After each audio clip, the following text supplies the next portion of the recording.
ሰላም ይሄንን ዛሬ ያገኘሁት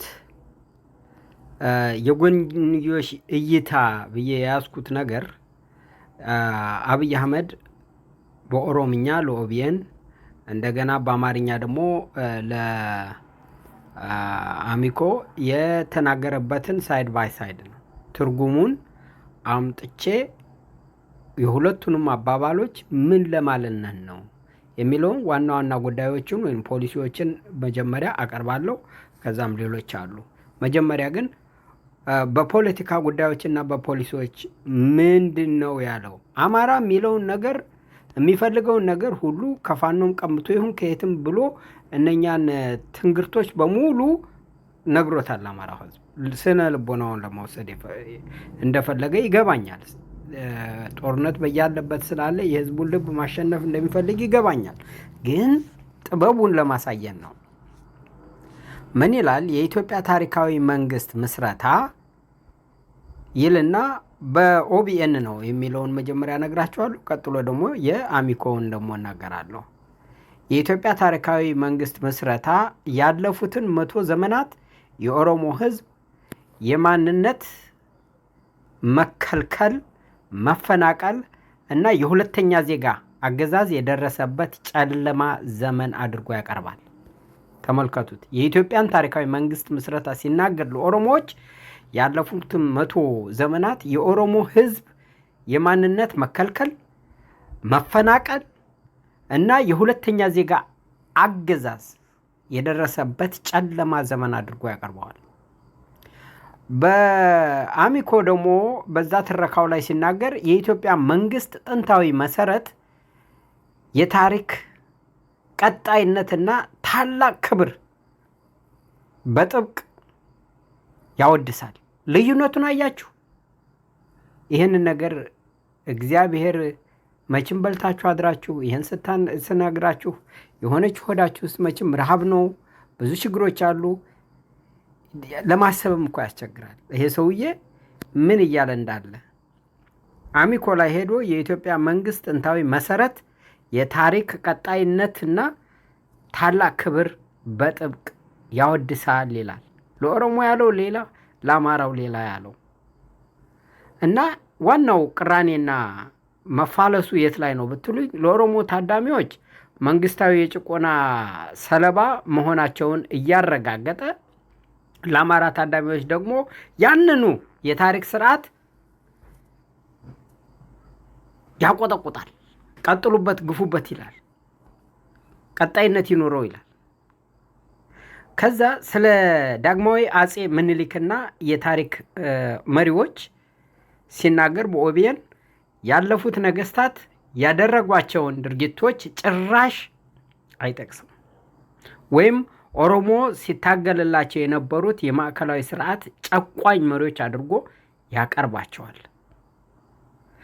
አማራ አሚኮ ጋር ሲሄድ ደግሞ አጼ ምኒልክን ከፍተኛ ሁኔታ እያወደሱ ያለ ራስ ጎበና ዳግማዊ አጼ ምኒልክ ማሰብ ፈጽሞ የማይቻል ነው ይላል። ራስ ጎበናን ያመጣው ምንድን ነው? የትግሉ ውጤት ኦሮሞ አለበት ለማለት ነው። በሌላው ላይ ደግሞ ገሸሽ። ተመልከቱ እንግዲህ ይህ ምን ማለት ነው? በኦሮሞ ብሔርተኞች ዘንድ በከፍተኛ ሁኔታ የሚጠሉትን ንጉሥ ያወድሳል። ምስላቸውንም ከኦሮሞ ጀነራል ራስ ጎበና ጋር በማገናኘት ለመቀየር ይሞክራል። ተመልከቱት። የሚጠሉትን ንጉሥ ለአማሮች ያወድሳል፣ ግን ቀስ ብሎ ምስላቸውንም ደግሞ ከኦሮሞ ጀነራል ራስ ጎበና ጋር ለማገናኘት ለመቀየር ይሞክራል። ታሪክን እየቀየረ ነው።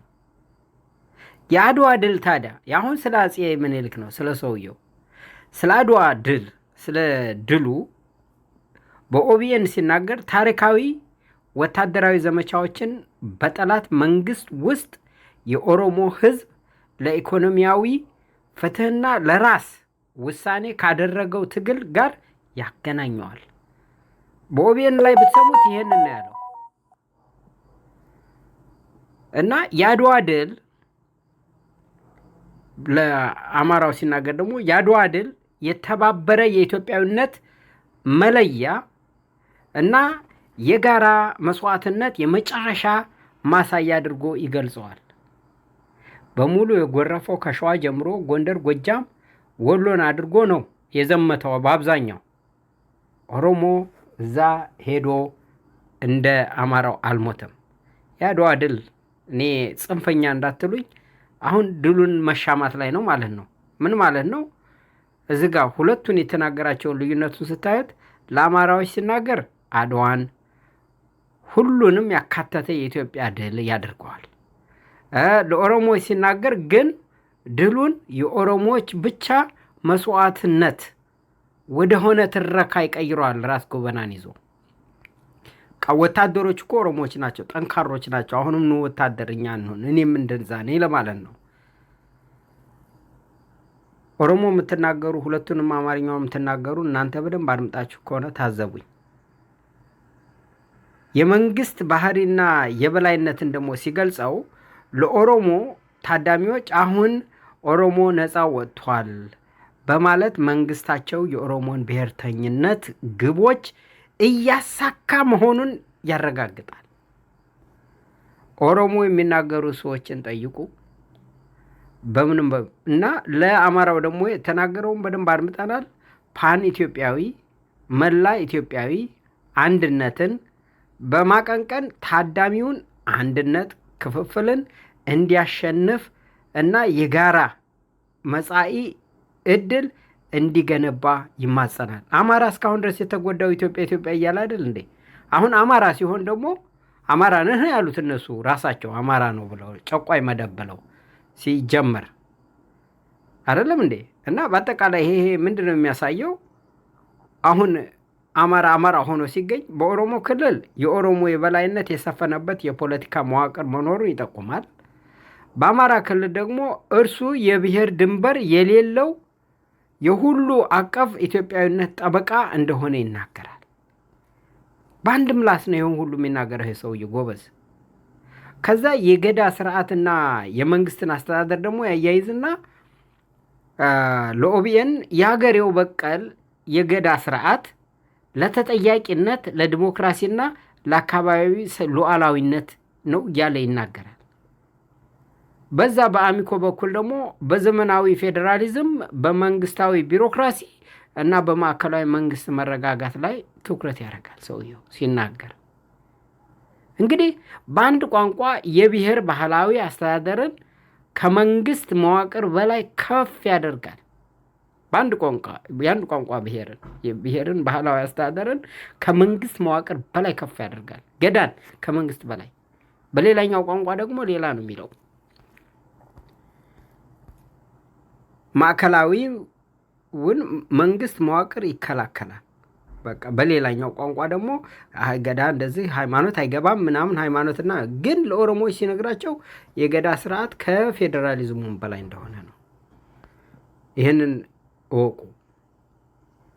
ምክንያቱም የአገሬው በቀል የገዳ ስርዓት ለተጠያቂነት ለዲሞክራሲና ለአካባቢ ሉዓላዊነት ብቸኛው መሰረት መሆኑን ትኩረት ይሰጣል።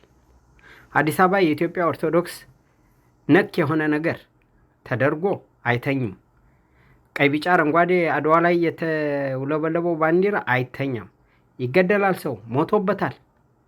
ግን ተመልከቱ ጎበዝ፣ ለኦሮሞቹ የሚሏቸው ሌላ፣ ለአማራው የሚሉት ሌላ እና ደግሞ ሌላው የወቅቱ የትጥቅ ትግሎቹን ፋኖና ኦነግ ሸኔ የሚባለውም ማለት ነው። እኔ ሁለቱ በፍጹም ሊነጻጸሩ የሚችሉ አይደሉም። በኦሮሞ ነጻነት ሰራዊት ይላል ኦላ ለኦቢኤን ላይ የሚደረጉ ወታደራዊ ዘመቻዎችን የኦሮሞን እድገት የሚያስተጓጉሉ ስርዓተ አልባ አካላት የመከላከል ስራ አድርጎ ያቀርባል። ኦነግ ሸኔ አላሰራለን እኛ ለኦሮሞ ነው እየሰራ ነው የሚለው ማለት ነው።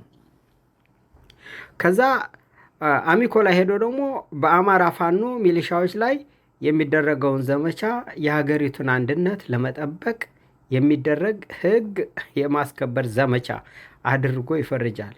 እንግዲህ ምን ማለት ነው? በኦሮሚያ ጦርነቱ የኦሮሞን ጥቅም ለመጠበቅ ነው። በአማራ ክልል ደግሞ ጦርነቱ የተቀደሰውንና